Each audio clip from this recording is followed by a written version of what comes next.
Yeah, hi.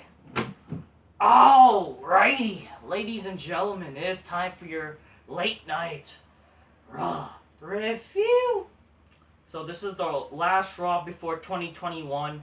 Apparently this is the last Raw, or not last Raw, the last show of 2021 because apparently SmackDown, they're not going to even have a SmackDown. Apparently it's canceled for multiple reasons, or they're not doing a SmackDown, or I'm not sure. Well, I'm hearing like they're doing a Fox Sports 1 Best of 2021 SmackDown, so that's not gonna really be a SmackDown. I'm debating if I. The thing is, I reviewed shows like the Raw. Like remember when we had the pandemic started, and then they had like basically Best of Raws or stuff like that. Even though they had some stuff going on, I don't know. But again, like it's the New Year's Eve. I'd rather do something else. But we'll see what I can do. I don't know, see what I can do, but if it's just probably just gonna be rematches, like matches, I might as well not be able to do a review for it. But yeah, currently there might not be a SmackDown. Apparently it's supposed to be a New Year's Eve edition of SmackDown. Whatever, but apparently there's multiple reasons. This was planned, maybe COVID. I don't know, it's crazy that everything's freaking going back to how it was, apparently. Like, cases are rising. Maybe it's like a seasonal thing, but like, I don't know, do we have to live like this entirely? I'm not actually going to try to get to it because it's so fucking annoying. Well, anyways, grab your Coca-Colas, drinking magnificently inspires to make some bitches go, oh shit, especially when New Year comes. Oh shit, true. And good stuff. So, Raw tonight was for most part pretty boring. I'm not gonna lie, there's no the Raw most part was really boring. Until the main event segment. I'm not gonna lie to you, I know wedding segments it's repetitive, but like it or not, wedding segments are like a staple of wrestling. They really are a staple of wrestling if you think about it. It's wrestling 101. A segment, it's fun when you do it right. Even the freaking Raw from 2 years ago with Rusev and Lana, even though that was terrible, at least you got something out. And if anything, these segments, they tend to actually get views on YouTube for some reason. So, that's something. And plus, how they did it tonight was kind of cool, honestly. Well, I'm not saying like Miz and Maurice is like cool, like I like the Miz or whatever, but it's just what happened, what the reason, what the placement is, it honestly was cool, like what they did. Especially, we'll get on to it. Let's just say that the execution, when the segment ends, which ended the show, you kind of leave like, okay, this show was garbage, but you know what, that was a cool way to end the show. So that's what I have to really say. For the last Raw 2021, really boring is the symbolism of how wrestling is mostly garbage, but you still got some cool shit going on. That's what basically this Raw was. A symbolism of this year. Okay? I didn't get to watch WJ's video yet about how he said about what if the WWE in 2021 sucked or whatever. By the way, yeah, subscribe to WJ. He's back. He's better than ever. I'm gonna leave a link in the description. I just hope he doesn't leave, ladies and gentlemen. But yeah, this Raw was symbolism, like mostly garbage, but some cool shit that happened this year, and some cool shit happened in the end. So let's talk about it. This Raw really did felt pretty boring because this is supposed to be the go home show for day one, and you got a lot of wrestlers not being there. Apparently because of COVID, even though some of them are not tested positive with COVID, which again goes to question: is everything that's gonna happen day one gonna happen? You know what I mean? So I don't know what to really say. Before I start though, last night. Raw, apparently, when WWE was in Madison Square Garden, they had Edge wrestle Kevin Owens in a steel cage match. That was supposed to be a triple threat with Big E, Seth Rollins, and Kevin Owens, but then apparently something with COVID. Apparently they don't have. If they have COVID, then that sucks. But what you're gonna do with the titles or whatever, that's really terrible.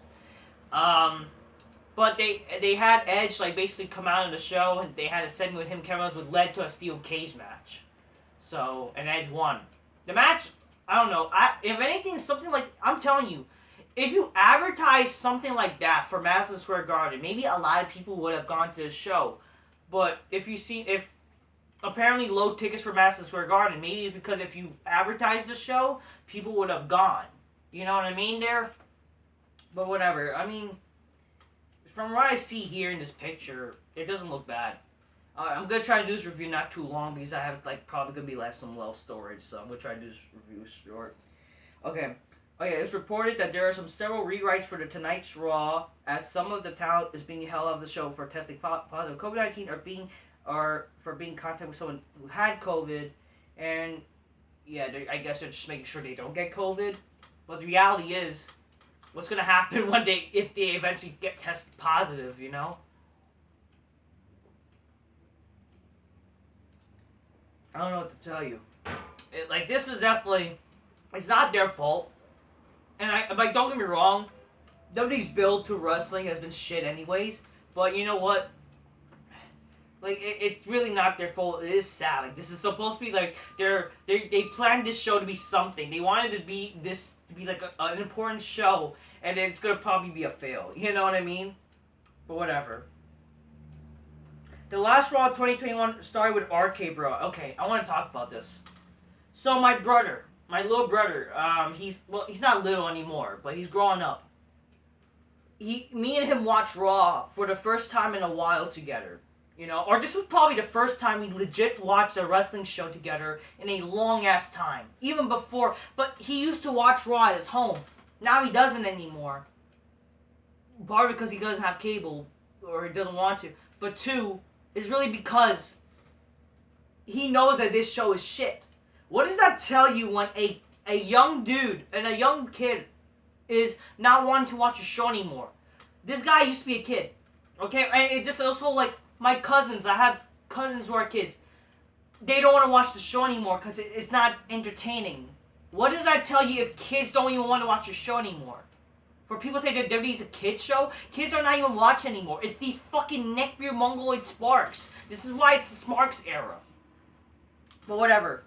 Show started with RK-Bro as they're happy to get ready in the ring for New Year's and whatever, and like who cares? And then Chad Gable and Owens came out, and like you got Chad Gable's challenge, like some stupid challenge shit. I don't fucking know. Who the fuck cares? Basically some things to waste time. This felt like a fucking shit that would be on main event. And this is Randy Orton. Randy Orton is on television and it's treated like a mid-card goof.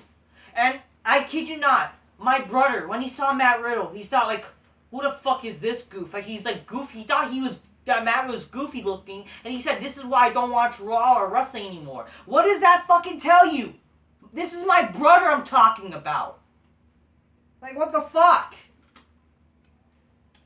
So, Riddle defeated Chad Gable, who gave a fuck out of the match. Otis shoves Riddle out of the ring, and then leads to freaking the next match. Orton defeating Otis. You know, they were trying to make you care that, oh, if Orton could do the RKO to Otis. And it just literally took 1 week of build. I mean, who the fuck wants to see this match in the pay-per-view anyways? But, like, would it hurt to build something? But, like, yeah. Because back in the day, at least if you're going to build something, if this guy could do a move, you would build it to a pay-per-view. Now it's a Raw, but the thing is, even for a Raw, you know, if they're supposed to try to be doing these big matches, because this was finally the match that was hyped or built to a show, no one fucking is going to give a fuck. But yeah, all you need to know, he did the fucking out of nowhere to Otis, and that's how he won. After the match, Riddle asks Randy to hug him, and he does. I don't know. I don't give a fuck.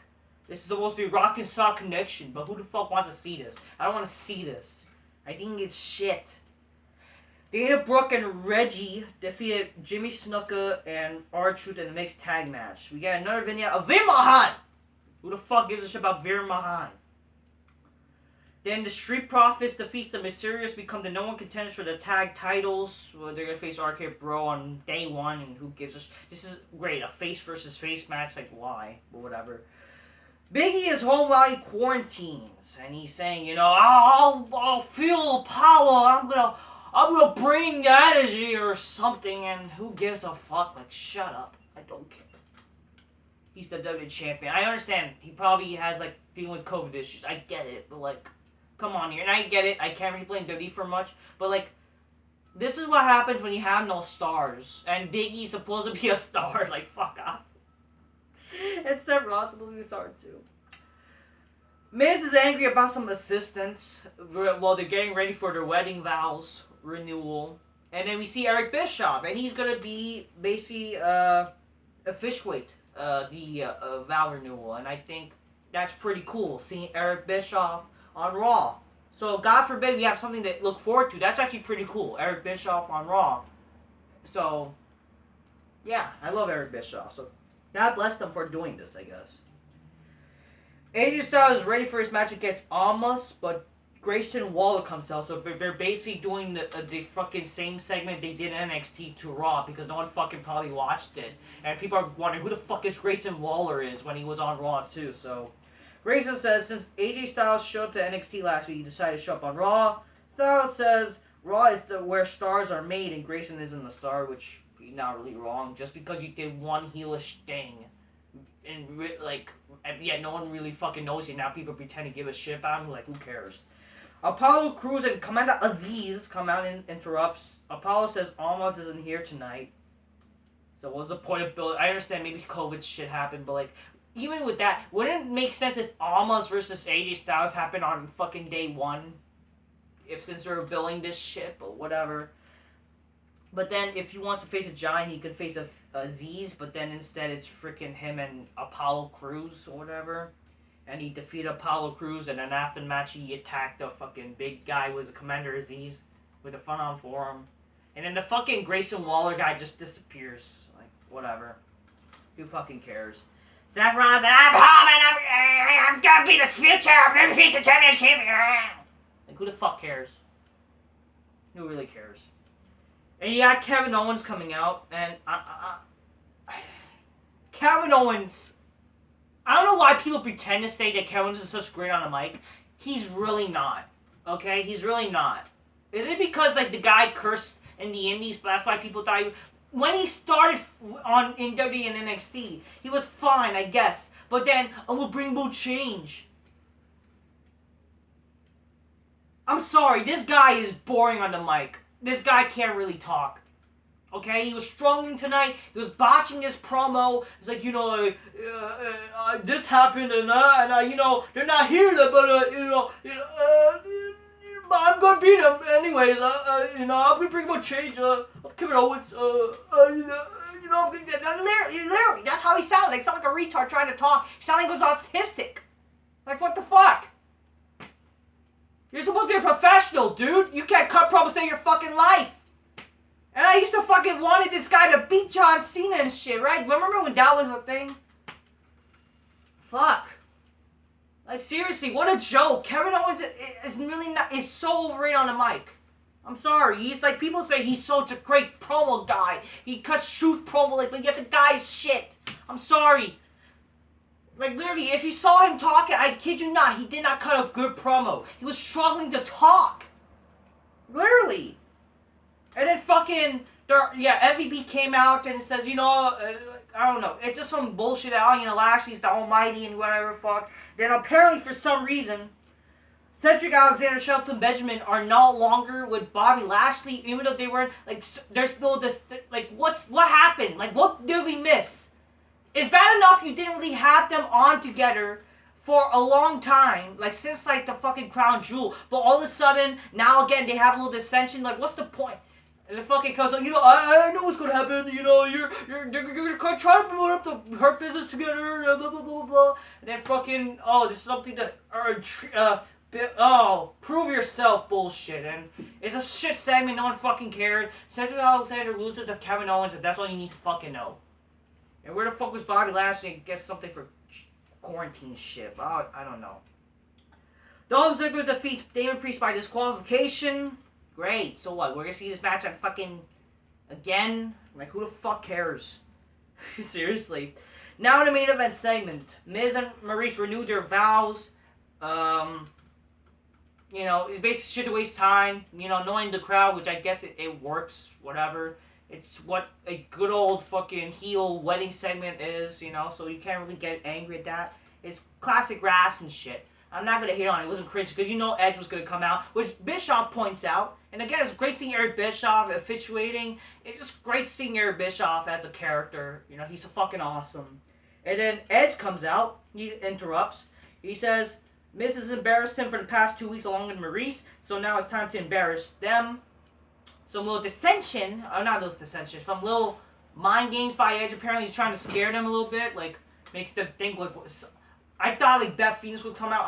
I'm happy it didn't happen, because, like, really, that's the way to embarrass them. If you want to do it, like, embarrass them, you do what, like, Bruce shit. And thankfully, Edge surprised me, and he did what I was so happy he did. So, Edge became Brood Edge. I like that that's a thing. I like that Edge has, like, a sort of alter ego kind of thing, where he becomes Brood Edge. I love that. I honestly love that. And yeah, so Edge became Brood Edge.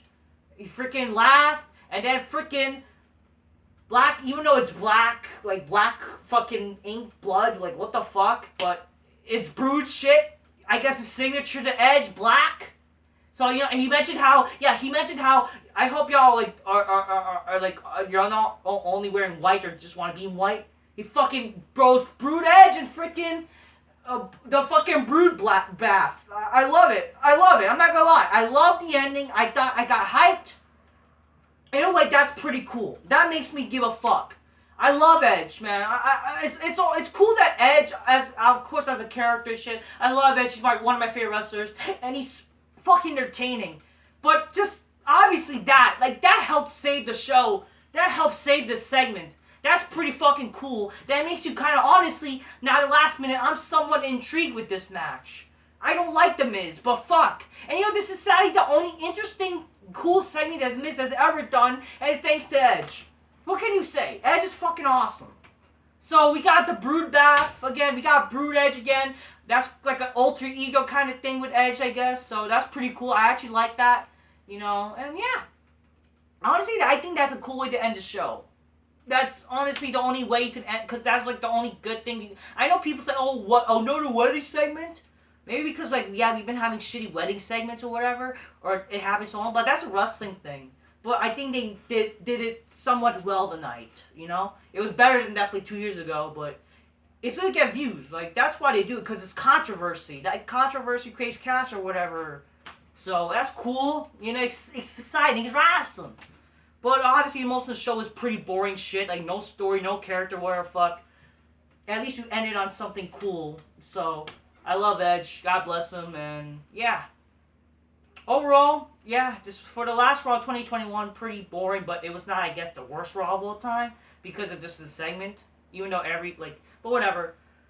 Again, like I said earlier in the video, this Raw was similar to 2021. Mostly boring shit. But at least some cool shit. Because there's some cool shit, I guess, in 2021. So, you know. Yeah, I'm tired. All you need to know is Spider-Man No Way Home was a great movie. I can't wait to do a review on it. Probably one of the best Spider-Man films I've ever seen. It was that good, and we'll talk about it. And, yeah, I guess I had an interesting day. I saw it today. But definitely Raw did not help. Except for the ending. So, I just want to say, people, happy holidays, everybody. And, yeah. I'll definitely try to do whatever. God bless everybody. Till next time. Peace. Yeah, bye. Drink your calls, magnesium, buy me some bitches. Go. Oh shit, alright? Especially on New Year's there. Till next time. Peace. Yeah, bye.